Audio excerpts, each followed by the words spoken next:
It's an absolute delight to be able to have Harry Heller here today, Dr. Harry Heller.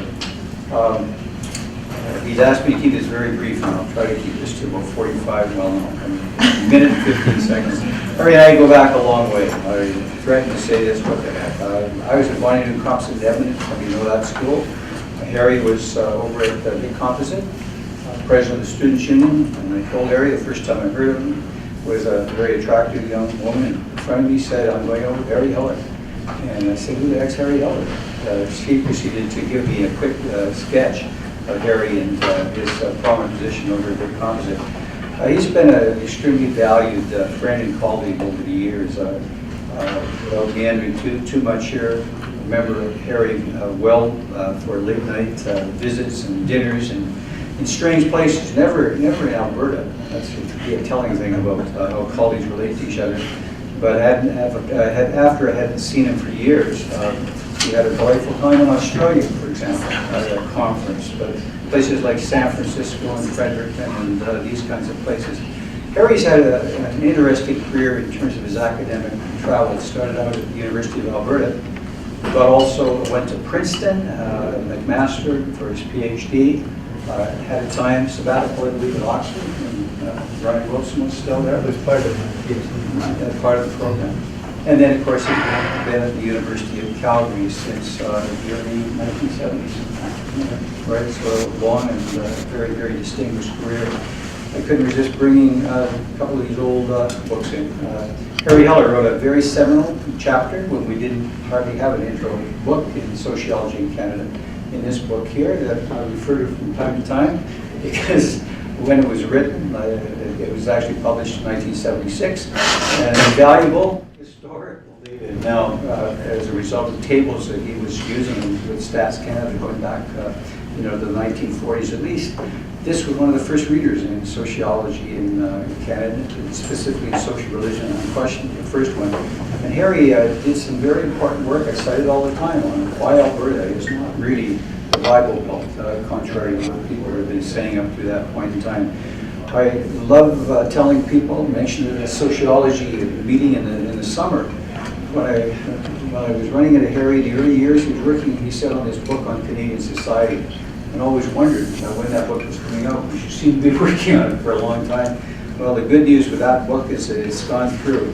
According to this one publicity blurb, we have 5 editions of this, and it's been one of the best known books in terms of sociology on Canadian life. And also one of his other publications, some of you would be familiar with this, Urban Canada, a book. And now, of course, in keeping with his interests, he's been doing a lot of work, and then publications with Rutledge on host cities and the Olympics. That's just out very, very recently. So incredibly prolific. He's the director of the Cities and the Olympics project and faculty professor of urban sociology at the University of Calgary. So an absolute delight to see you again and to have you here today. Thank you. Well, this morning, I'm not going to go back to old times with Reg at all. We'll save that for private. But I do want to say that this morning I was at the airport in Calgary, and all of a sudden we had a fog descending on the city. And somebody said to me, well, because I was lamenting the fact that, well, who knows, maybe my flight won't even take off. And I was lamenting the fact that, that this doesn't look very good. And the person that I was talking with said, well, don't you wish you were going to LA? And I thought for a minute, and I said, I am. Leduc, Alberta. No, Lethbridge, Alberta. But the reason why I say Leduc is because when we were younger in Edmonton, we used to talk about going for coffee to LA. And by that we meant Leduc, Alberta. And so now I'm in LA and I'm glad to be here. So thank you very much for the invitation. I'm aware of the nature of this institute, and I'm very impressed with what I see here. And when Susan first asked me to come, I thought, well, probably what you'd be most interested in is a book that you did not refer to, and that's my book on migration to Alberta, Second Promised Land, Migration to Alberta, and the Transformation of Canadian Society. And That is definitely, as you know, been a major issue until maybe just now, but how Canada has changed as a result of what's happened here in Alberta and is still happening in Alberta. And I thought maybe I should do something on that, although that's not my current topic of research. What I'm spending most of my time doing now is something that, for those of you who have an academic life, you say to yourself, how will I know what I will be doing 20 years from now? And I guess the point is this, is that I can give you an illustration from my own life of something, of a development in terms of my own career that I had never anticipated. And it began with the fact that in 1988, Calgary hosted the Winter Olympics. And you know, my son happened to go to a school that the students were chosen to be in the opening ceremonies choir, and we happened to put in for some tickets and were lucky enough to get tickets to the opening ceremonies, and we just kind of took it in like regular citizens of the community, only to discover that something occurred in that city as a result of the Olympics that I ended up writing in a journal, the Urban Affairs Quarterly, which began a path that I never had anticipated would develop the way it has. And especially in the last 10 years, my life has been really focused on the Olympics, and that, as you can imagine, has led to travel all over the place, which on a topic that has become of increasing interest. So that's what I'd like to speak about today, and as you will see, I will try to make the linkage to globalization, because there's a very clear linkage that we can talk about. What interpretive themes have dominated the analysis of the Olympics? Well, the key idea here is that it is not about sport per se, but it is about how sport is used to accomplish other objectives. Or the term that we use here is leveraging.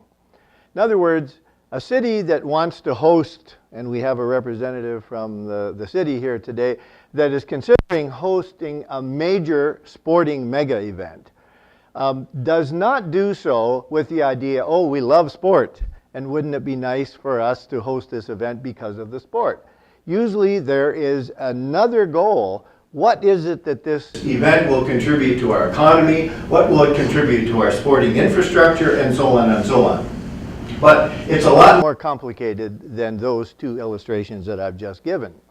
So in the political economy approach to understanding these kinds of events, the focus is usually on power, politics, and profit. And clearly, the idea of hosting the games, if one were to take an interesting illustration, for example, the decision to award the Summer Olympics for 2016 to Rio. What was the thinking behind that?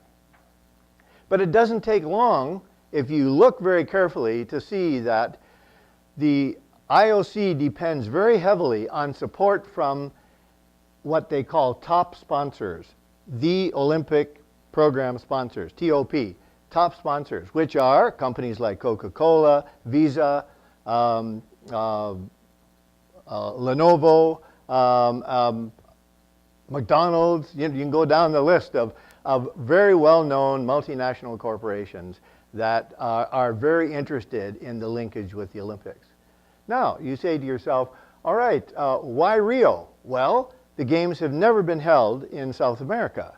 There is a huge market that these corporations are very interested in enhancing their profile and their role. So you say to yourself, okay, when you take that perspective, a more political economy perspective, you end up saying decisions are being made in relationship to desire for profit by corporations that benefit by their association with the Olympics. You see? So the decision isn't purely one of sporting infrastructure, for example. Okay? So this is just one kind of illustration. Let me give you another. Let me link this to globalization. If you look at the objectives or the ideology behind the Olympics, you can see here, to use sport to educate the world's young people in the values of peace, justice, fair play, mutual understanding, and international friendship. In other words, there's a kind of a notion here, there's a high, lofty set of ideals that serve as the basis for why this kind of activity needs to be supported. And in that sense, it should apply to anyone around the world. So, for example, if we have a culture that says women should not be allowed to engage in public sport, it is the responsibility of this big organization called the International Olympic Committee to enforce this human rights code upon people in that culture. And so do you see how the ideals of the Olympics has a globalizing kind of impact in terms of certain values that are cherished, at least in the Western world.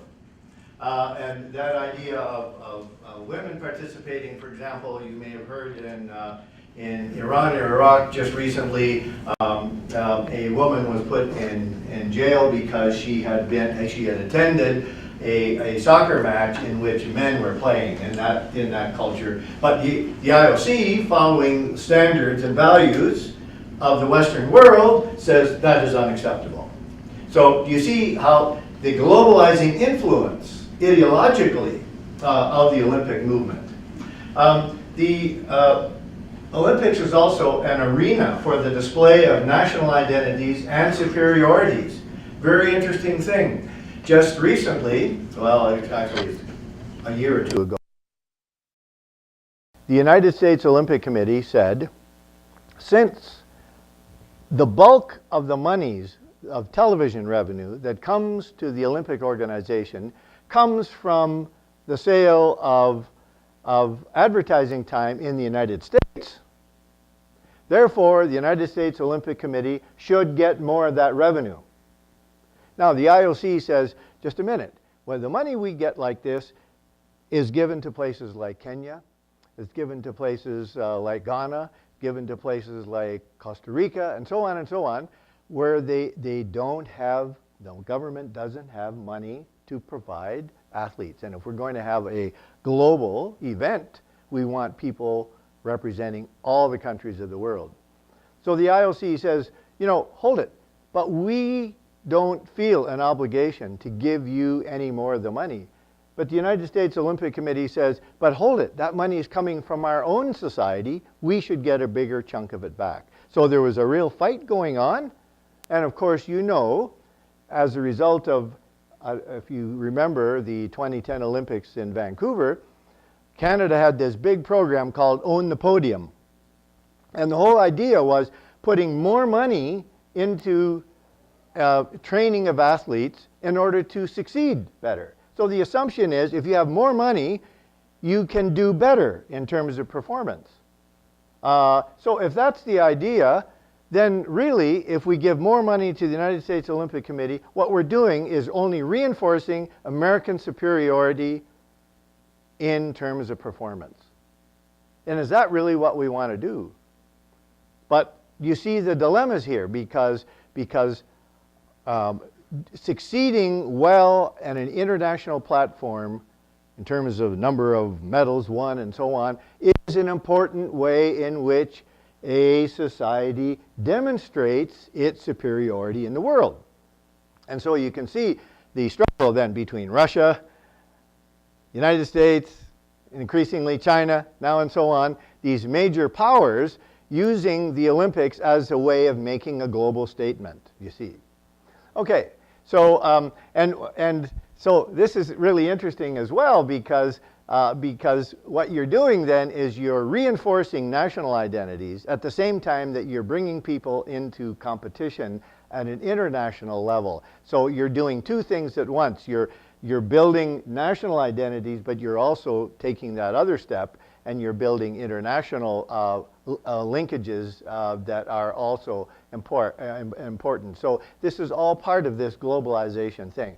Another thing that needs to be pointed out is that the IOC probably one of the most strongest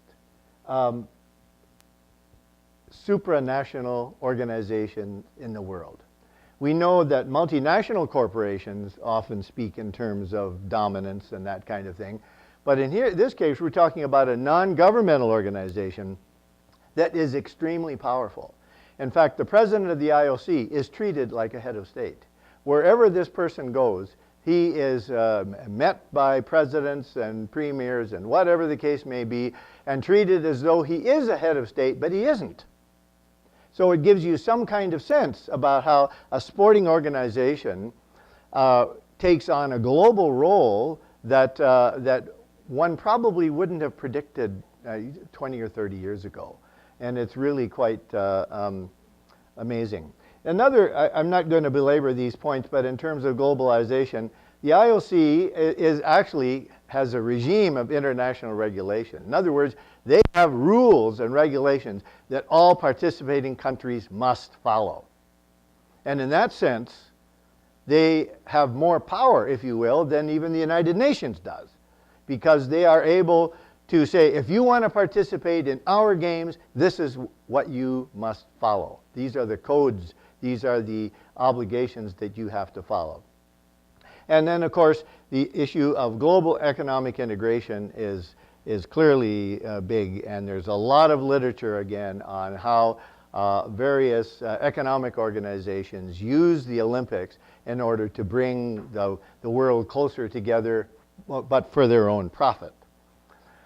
Now, to go back to some of the other points that were mentioned so let's start with the top one here. The Olympic Games are one of the most effective international marketing platforms in the world, reaching billions of people in over 200 countries and territories throughout the world. It's absolutely powerful. And the sale of sponsorship so that you can use the Olympic rings is absolutely powerful. And not only that, it's also related to something that we refer to as the ability to use the rings without really having paid for it. So if you live in a host city and you own a bakery and you say, I'm going to do cupcakes with Olympic rings on it, you'll be taken to court because you haven't paid for the right to use the rings, you see. So you can see that the power of the brand is extremely important. Now, I'm showing you this picture for another reason. If you remember, we went back here to ideology and hegemony and nationalism. I could elaborate on all those to a great extent. But you look at these two buildings here. They are, on the left-hand side, is the Bird's Nest in Beijing. On the right-hand side is the Water Cube in Beijing. These are absolutely stunning, iconic structures. What's interesting about them is that not only are they iconic pictures that can be shown around the world, but they play a very significant role in China itself.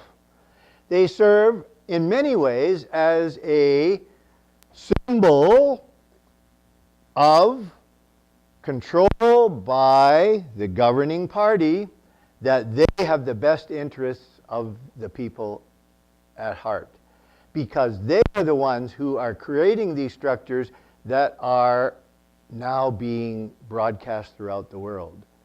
But not only that, it's also for people in China.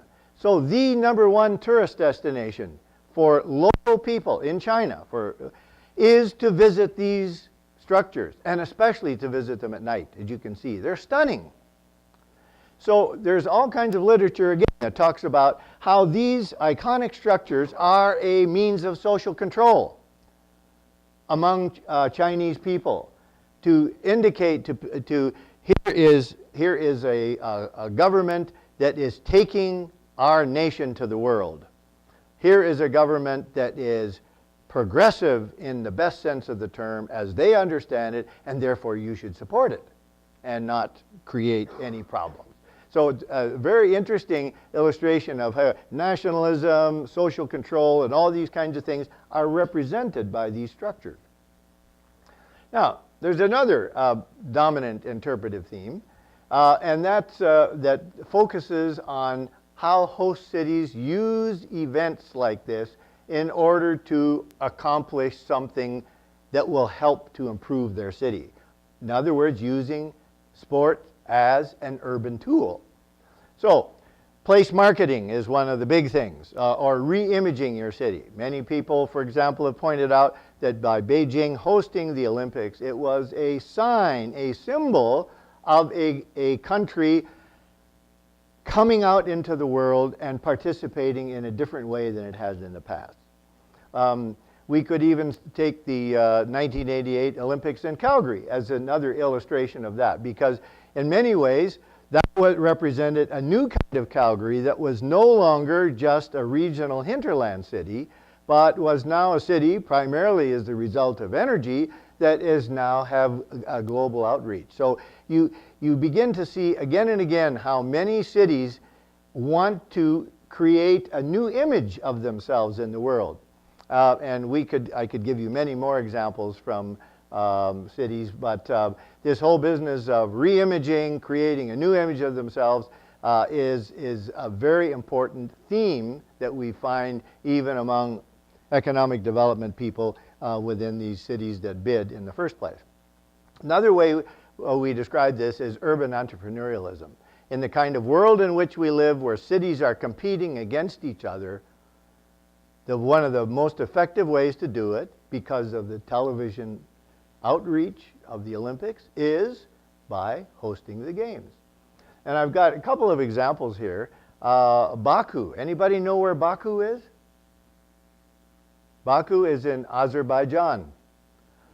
Baku is a city that is definitely an emergent city in the world. They are hosting, in 2015 now, the first European Games that have ever been held. But their ultimate goal is the Olympics. And they'll come right out and tell you that.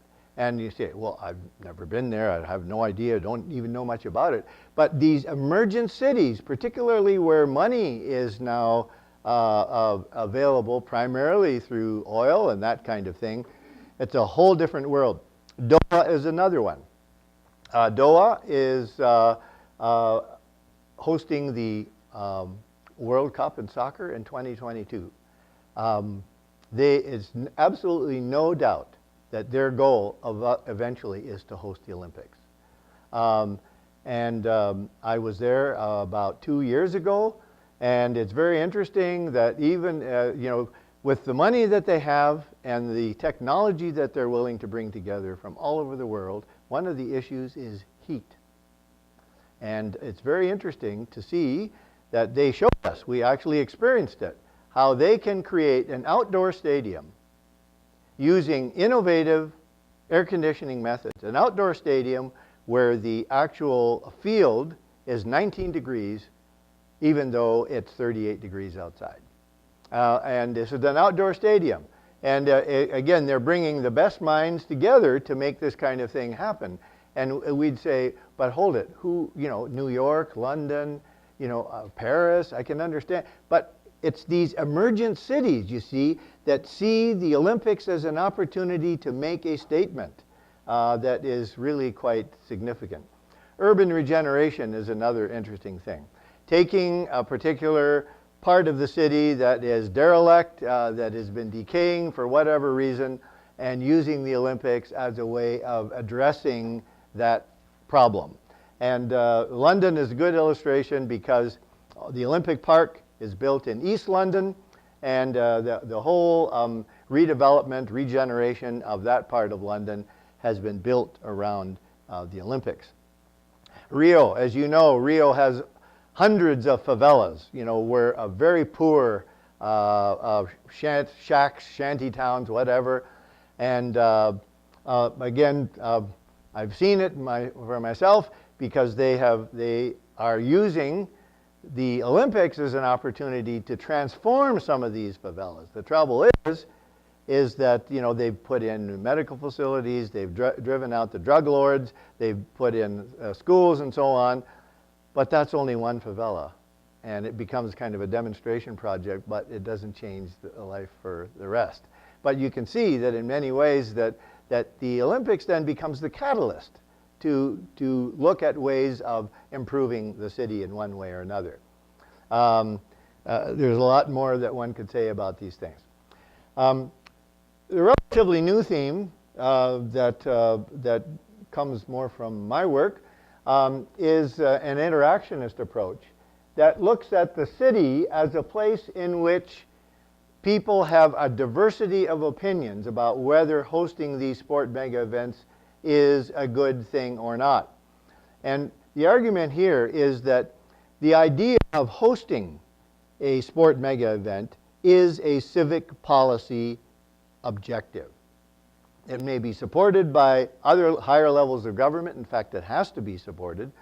But by making that decision that we are going to put our money and our efforts and our resources into this, you can imagine that not every city is going to, everyone in the city is going to agree that that's a good thing to do or not. So I'm just going to give you a couple of quick illustrations of this. But on the pro side, the host city says, you know what? We'll be able to get money from sources that we wouldn't otherwise. The federal government will say, oh, if we're hosting the world, what we have to do is make sure that our facilities are the best. So we wouldn't normally give you money for this and for that and so on, but now we will. So whether it's the federal, provincial, whatever level of government, higher levels of government than the city per se, going for this event will allow us to make the case that we need money from external sources. Host cities also then do just what I said a minute ago, that how can we use this event to improve our city in one way or another? Whether it be rapid transit. Vancouver is an interesting case with the rapid transit, the Canada line from the airport to downtown. Very interesting illustration, because there are some people, for example, who think that that should be considered an Olympic expense because it was built for the Olympics. But hold it. Its ongoing value to the city could be amortized over the next 50 years or more. So hold it. Why should that be an Olympic expense? But you begin to see how the debate begins here as what is considered to be an Olympic expense and what isn't. Because there were many people in Vancouver who said, yes, we built this, but we did it in time for the Olympics, and therefore it should be considered an Olympic expense. Look at how much the Olympics cost. And look at what indebtedness that means for our city. So we get into that issue. This business of being able to mobilize people, it's very interesting when you have a major event come to your city, how, especially through the use of volunteers, and the Olympics is the mother of all major mega events, that really has taught other levels. Last week I was at Prince George. They're having the Canada Winter Games coming up here in another week's time. And it's, Prince George, a relatively small city, are putting together something like 500 volunteers in order to make this thing happen. But they've generated a lot of interest in the community that they wouldn't have otherwise. And so this whole business of getting people to participate in this event that becomes a focus for everyone in the city is something that most cities don't have available to them very often. Or what we call the eyes of the world argument. In other words, if everyone in the world is going to be looking at us, then we've got to do this right.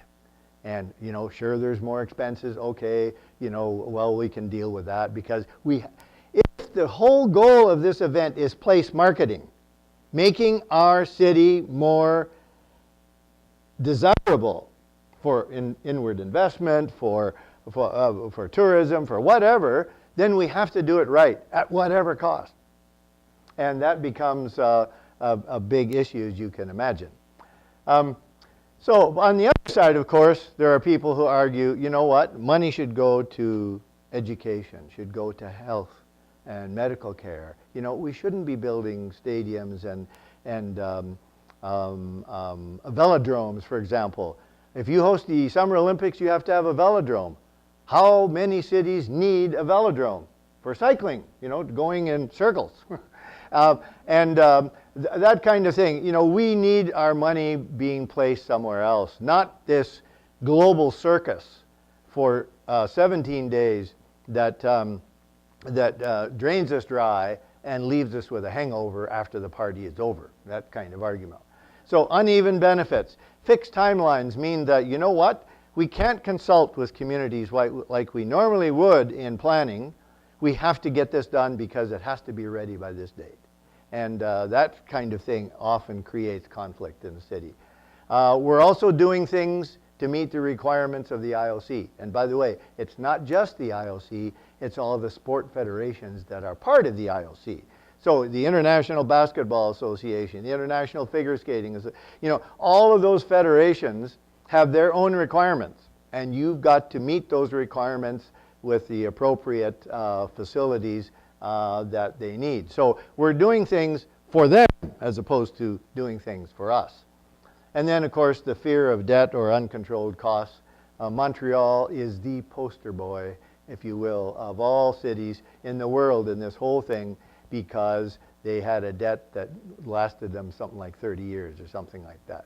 And, of course, people remember those kinds of issues.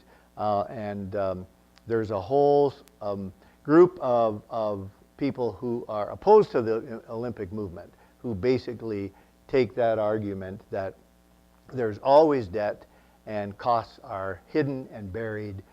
And let me give you an illustration of one that I think has the potential of doing the most damage to the Olympic movement, and that is security. Something like, what did we hear? That for the Vancouver Games, security costs were something like $100 million. It's incredible, and that's not considered in the budgets. Did you know that in London, for example, they actually put a missile site on the top of a high-rise building because they needed a perch that was suitably high enough in order to be able to deal with any kind of threat that might come. In both London and Vancouver, for example, they had what do you call underwater divers, what do you call them? Scuba divers going along the coast in the water underneath looking for explosives or whatever for a number of weeks before the games and constantly looking for any kind of hidden. So the problem is this, in terms of security, you've never done enough. There always might be something that you didn't do. And so, therefore, the costs keep escalating again and again. All right. This is very interesting because the traditional pillars of Olympism are sport and education.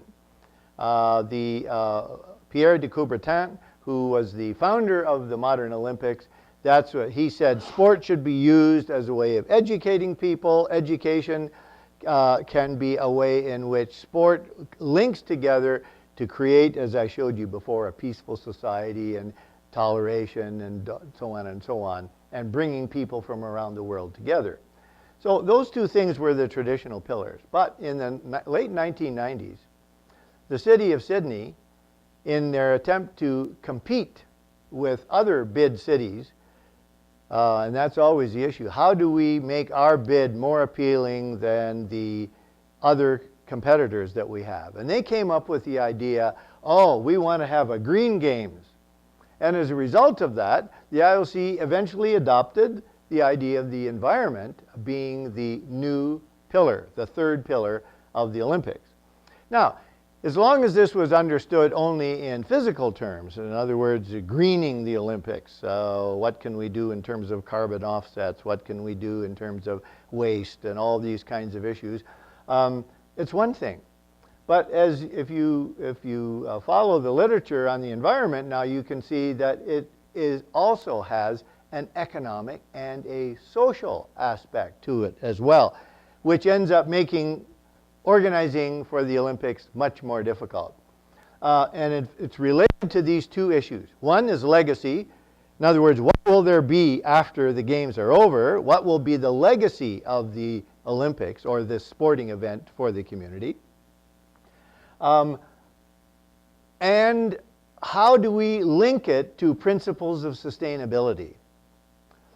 And what makes this so difficult then is we start linking sustainability to the fact that what are we going to be left with? Look, we're building an athlete's village.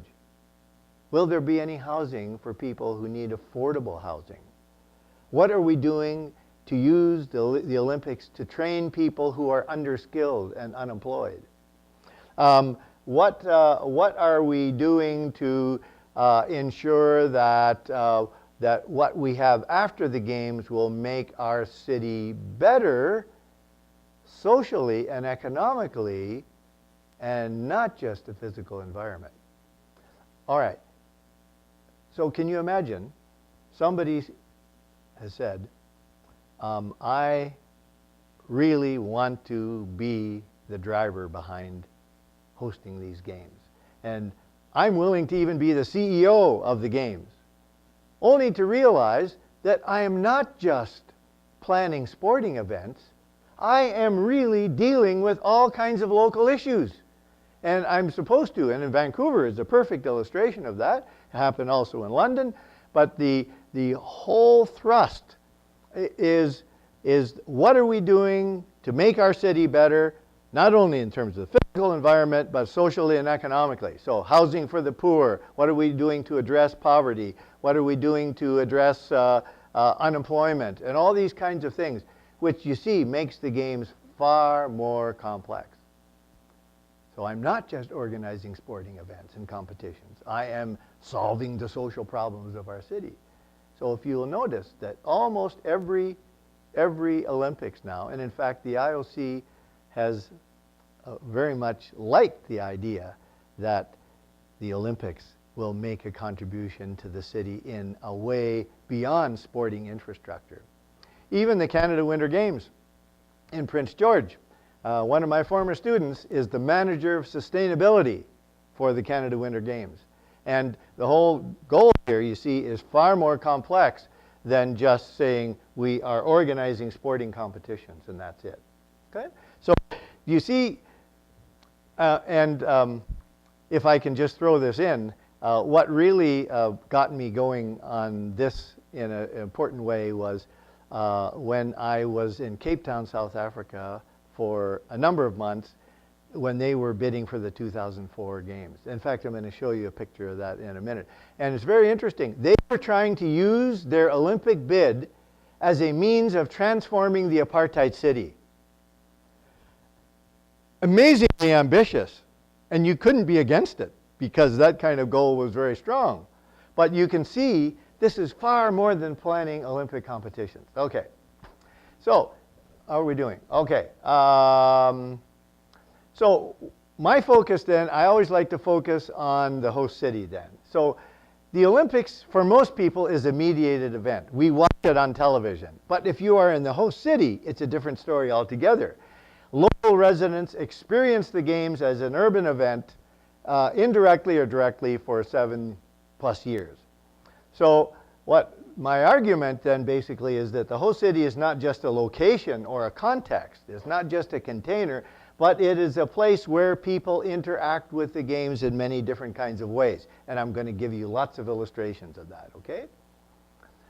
So because of its agenda-setting dominance, its inescapable presence, because people are constantly being bombarded by the media and so on about all the preparations and all the things we have to do to get ready for these games, it intrudes into all urban spaces. City residents inevitably interact with the Olympics in some way. They do this by negotiating meaning and interpretation through interactions with others.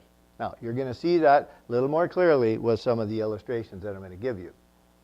So, why is this an issue? Because in recent bids, here are a list of cities: Munich, Davos, Switzerland, Krakow, Poland, Oslo, Norway, that had referendums, went to the people and asked them whether they wanted to host the Olympics, and the people said no. Now coming up, Boston and Berlin. Boston has just been named as the candidate city by the U.S. Olympic Committee for 2024. And there's a movement of people within the city. It's called No Olympics in Boston. And so now they're talking, okay, I guess we have to have a referendum too. So more and more people want input onto whether holding such an event is a good idea or not. I'm not going to spend a lot of time with this, but I take a dramaturgical approach that views the city as a performance stage, in which there are many actors in many stages, and it's promoted by the media who love controversy, and so you have people developing opposing kinds of ideas. And one good illustration of this is the plebiscite that was held in Vancouver just prior to the IOC decision. And the results of the plebiscite were 64 to 36. Now you would think that's a solid yes, right? But you know what it did? It catalyzed the opposition. And it catalyzed the opposition in such a way that actually if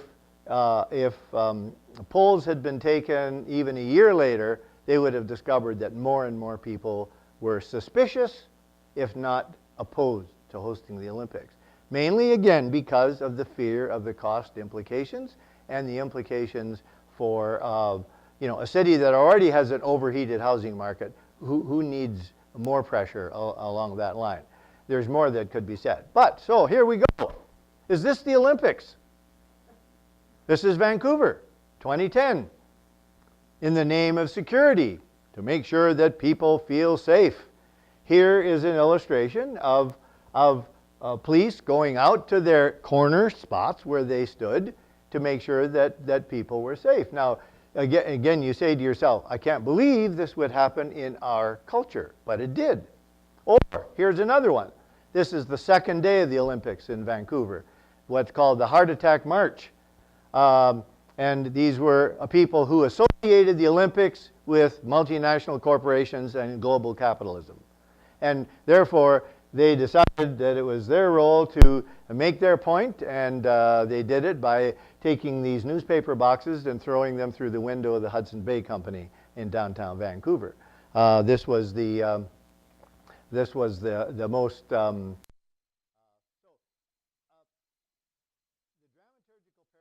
for host city residents is that they are a local audience on a local stage while also being part of a performance observed by others on the world stage.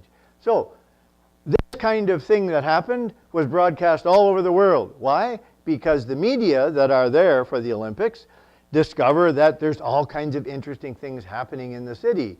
And it's the opposition we want to talk about as well as the people who support. So without belaboring this point any further, we see then this kind of dramaturgical emphasis. And that leads us then to how local people come to interpret the Olympics. Is the Olympics something good, or is it something which I should be suspicious about? And framing refers to the interpretive lens that people bring to something. So here's one interpretive lens. This is from Cape Town, South Africa. Okay?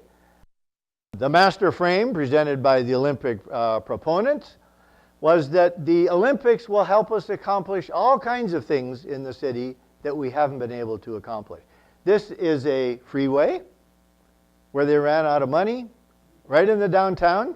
And so they became very creative and put this banner up on where the money ended and said the Olympics will take care of unfinished business. So do you see again, we tried to convince local people of the value of this event by showing how it's going to make their city better.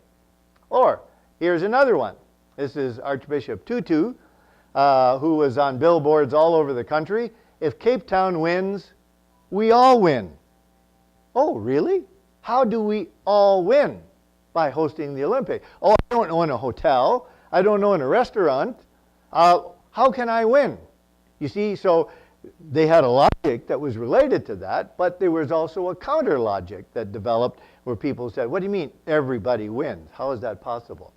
So this then leads us to the fact that there are other frames. There is the master frame by the proponents of the Olympics as an idea, but then there are counter frames or competing frames that also develop. So here you see one. This is the official logo of the Olympics in Vancouver. But here's the people for the ethical treatment of animals who take the same logo and attempt to manipulate it for their own purposes. In other words, there's another interpretation that needs to be given to this event, and I'm going to tell you what I think is important. Or the bottom left is a good one for people who wanted to make fun of the Olympics. Actually, what it's supposed to be is a rabbit on a skateboard on the bottom left. And so, you know, taking the same logo and manipulating it, giving it different kinds of meaning. Or, here's some more. These are protesters who were opposed to the, excuse me, the new construction for the Sea to Sky Highway that supposedly was related to the Olympics. And people who were wanting to make a stand about that. So their frame of interpretation about the Olympics was very different. Or here's another one. This was in the downtown east side of Vancouver, where, again, poverty is rife, and the Olympics equals class war. You see, it's a different interpretation. The Heart Attack March here, this is all the activities going on before the Olympics, just before the Olympics were to start, by people who were opposed. And here's the best one of all. So it goes to show you, this was on somebody's door in the downtown east side. One person is happy, but the rest are sad. So again, to argue, okay, so I don't have a job, I barely have a place to live, or I don't even have a place to live. What good is the Olympics to me, you see? And therefore, I have a different interpretation. Another aspect that we look at is the role of the public realm.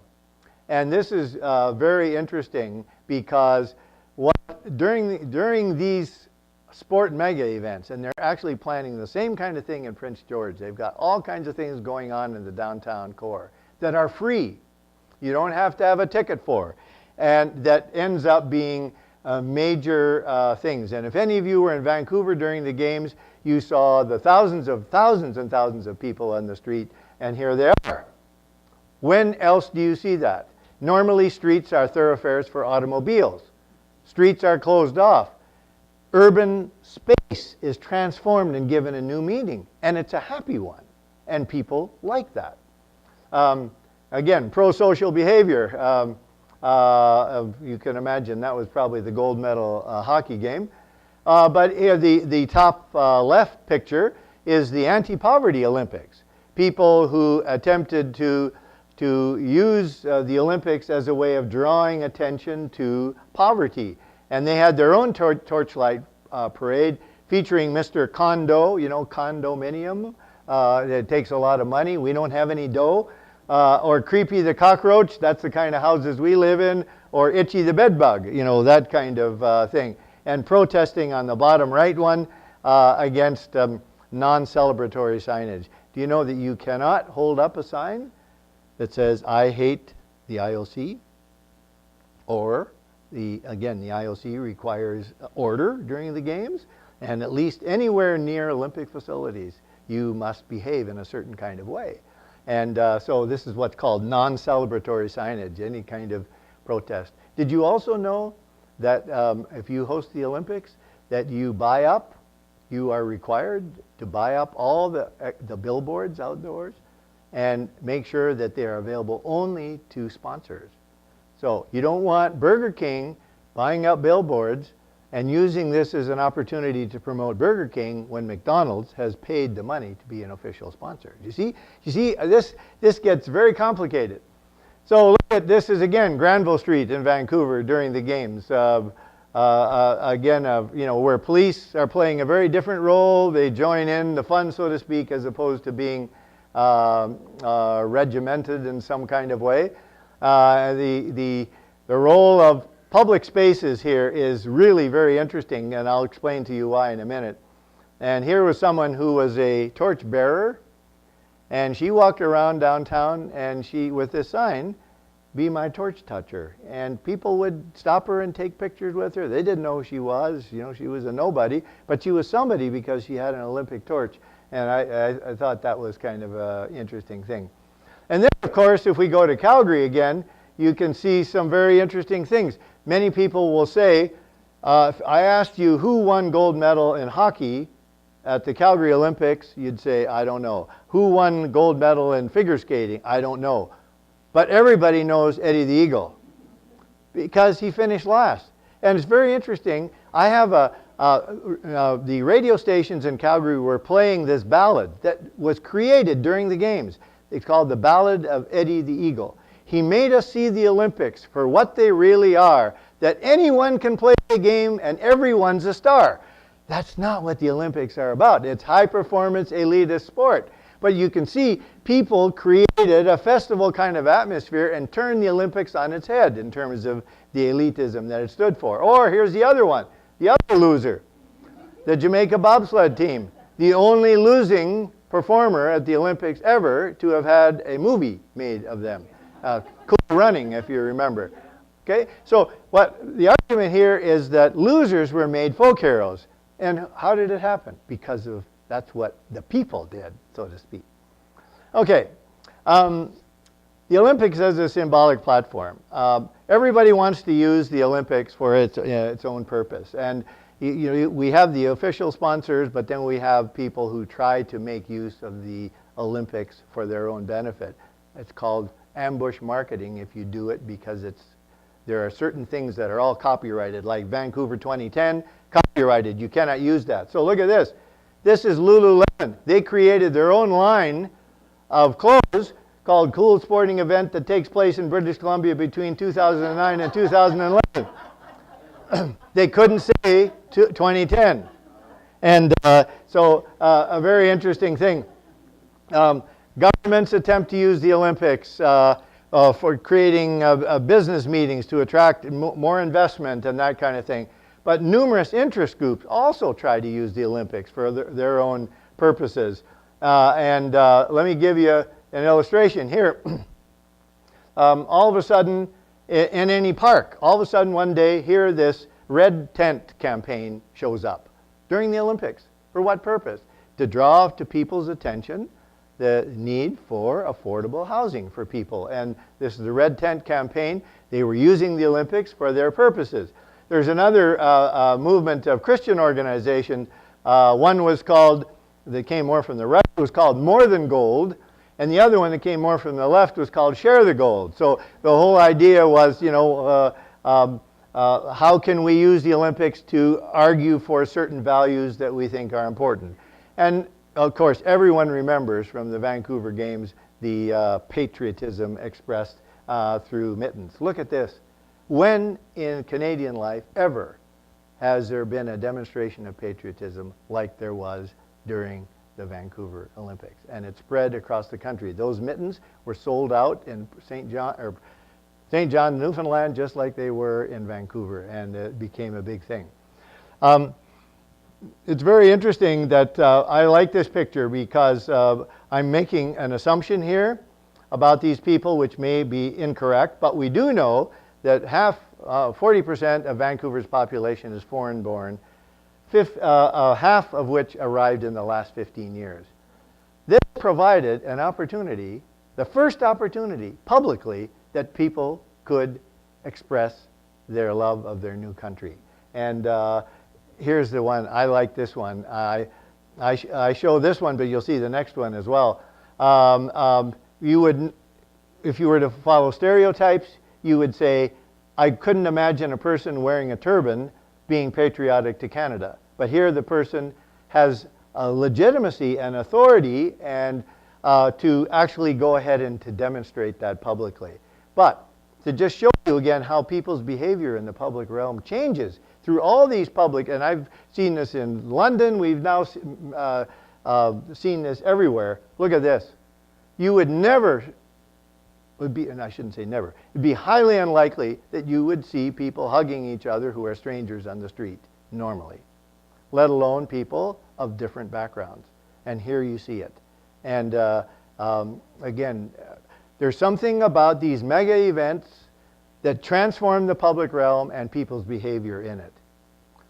Now, the social media. I want to just, we did a study of hashtags as well. And I wanted you to see how social media, this is during the opening ceremonies. Vancouver 2010 hashtag, look at during the opening ceremonies, look at how the number of tweets goes up and then falls off after the opening ceremonies are over. Or here's another one. This is even a more interesting one, because this is the hashtag no 2010, people who were opposed to the Olympics. This is the first day of the Olympics. You can see the number of tweets goes up, but this is the day of the heart attack march and what eventually became violence. You can see the tweets go up, but notice what happens after that. I had researchers at every protest event, and it was very interesting that even though they had protest events scheduled throughout the games, they just started falling off, and they would, there'd only be 3 or 4 people that would show up. So that you can see that opposition to the games as registered by a number of tweets really changes. Okay, public opinion. And I see our time is going, but let me just, it's very interesting. This is the people who are following the Olympics very closely. This is before they began, this is when the Olympics begins, and this is when it ends, and this is after. So, immediately after. So you can see here, there's a huge increase in the percent following the Olympics very closely, so that, that by the end of the games, 85% of the population of Vancouver are following the Olympics very closely or moderately closely. It's very seldom that any city would ever get that kind of focused attention from that many people. This is another interesting thing, is that will the games have a positive impact or a negative impact? You can see before the games begin, it's just over 50% who think that the games will have a positive impact. Notice that by the time the games are over, 83% see the games as having a positive impact. And look at the negative, goes down. So one of the interesting things then, I just finished a paper, actually just came out, called The Psychosocial Impact of These Events. So we're saying there's something about the event itself that encapsulates people and convinces them of the value of the event. And what's interesting is we also ask about, do you think that the event has economic benefits to the city? And most people say, I have no way of evaluating that. And if I do, at the most, 50% of the people would say there's economic benefit. But if you ask them whether it changed the mood of the city, whether it made them feel better, and all those kinds of things, it goes up. Now, just to make a long story short, how do we explain that? Well, we did regression analysis of people's responses, and here's the conclusion. The conclusion is simply this: people's ability to participate in free events, the pavilions, the live sites, the street behavior, pedestrian malls, all these kinds of things turn people around, as opposed to whether I had a ticket or not. That didn't matter. So a very interesting, all this stuff. But yeah, we asked, here's London data. Were you happy that the Olympics were held in London? And notice that, that before the games begin, it's about 43%. And notice even 1 year later, people are really happy that the games were held in the city. So I'm gonna leave it at that. The interesting thing then is that the Olympics is something of global proportion to an extent that is unknown in any other situation. The World Cup in soccer is somewhat close, but the only thing is it's only one sport, whereas the Olympics is multi-sport. And so there are people who, for example, are not interested in sport at all, but they love watching figure skating. And therefore they can be drawn in by other things. So the Olympics is unique in that way. And so from the point of view of globalization, which is what your interest as an institute really is that the Olympics plays a very interesting role on many different levels. And I've tried to give you some sense for that. Okay, I'm happy to take your comments or questions.